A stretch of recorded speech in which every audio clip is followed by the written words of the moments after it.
The upcoming welterweight fight between Ugas and Mario Barrios is definitely a welterweight crossroads bout, and it'll happen on the undercard of Canelo versus Charlo, Saturday, September 30th. What's gonna happen? This is an intriguing fight, and let's discuss why.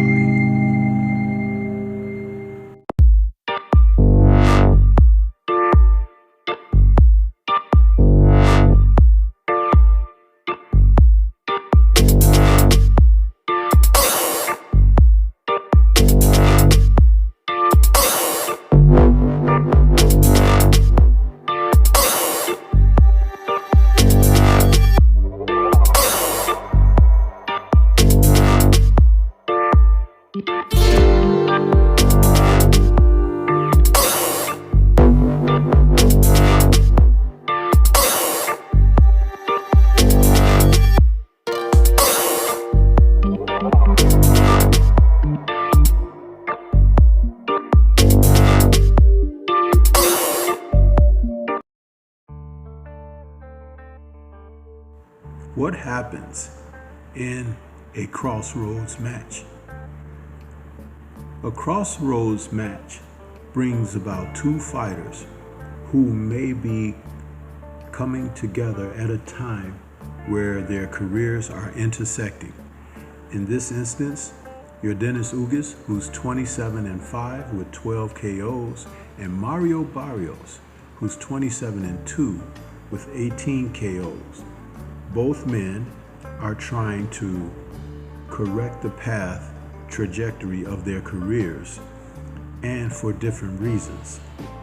As we enter this fight coming up Saturday on the undercard of Canelo versus Charlo, these two men are facing off and facing down obstacles that have beset them, and this fight could determine exactly where their next step goes.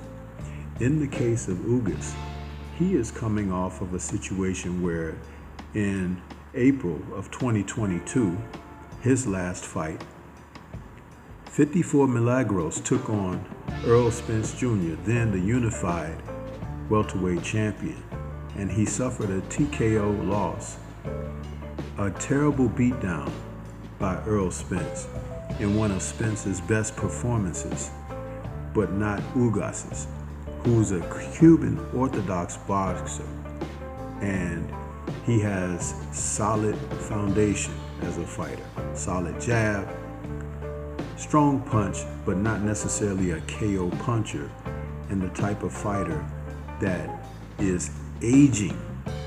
Even when he pulled his victory out over Manny Pacquiao in August of 2021, we saw him being the younger fighter in that match, but coming into this fight, he's 37.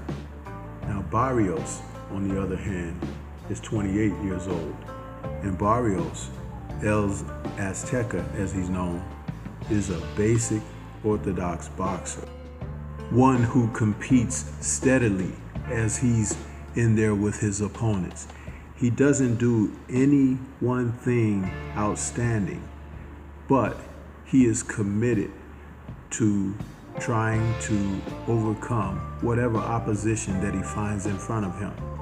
A lot of times he'll find himself not being the most talented guy in the ring, but he is heady and he's intelligent as a fighter.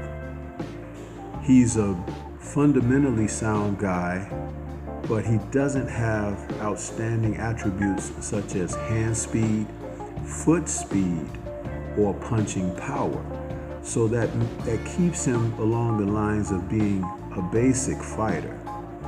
But what's interesting is Ugas is quite the same. So these men, aside from their ages, they're going to find themselves being a little bit mirrors of one another. Ugas is known to have been a tough, rugged, hardened fighter. He has a never say die type disposition in the ring.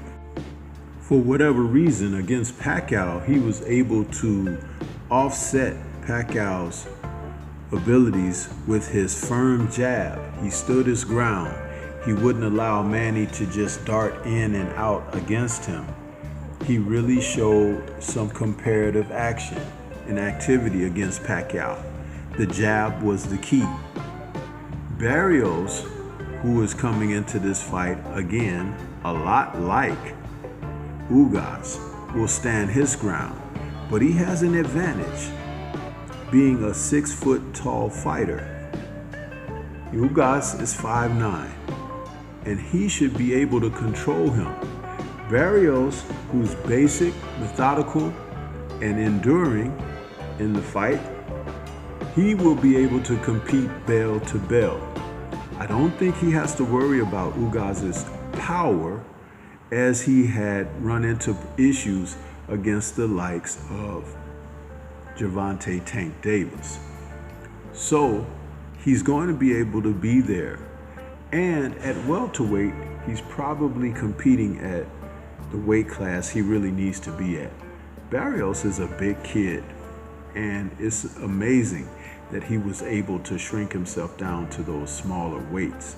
But this is going to be a test for him as well as Ugas. And being the younger guy in his prime at 28 years old, he should be able to give Ugas all he needs.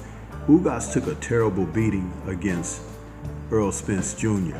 And this is his first fight since then, after an extremely long layoff.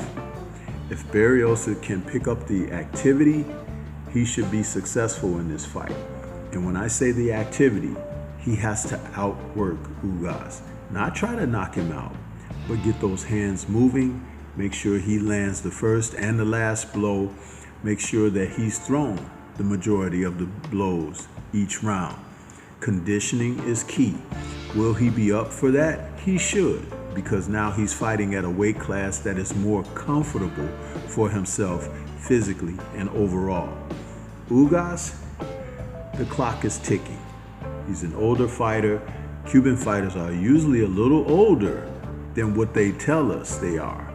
So he's usually marked at this age where he is 37, but that could easily be 40 years old. Now, I'm not saying he's 40 years old, but that loss against Errol Spence Jr. will have taken quite a bit out of this man, and I think you're going to see the effects of it in this match. That's how I'm seeing the fight. I'm going to go with Mario Barrios with a close decision over your Dennis Ugas. But what do you think? Leave comments. This is Stormy B-Man. Shout out to the mighty LDBC and Liberated Perspective, a third eye view of the world. For more content such as this, please like, comment, subscribe, and share. Let me know what your thoughts are with Ugas versus Barrios, and who do you think will prevail, and what should be next for either fighter upon victory. Peace to everyone out there, and everyone please remain safe.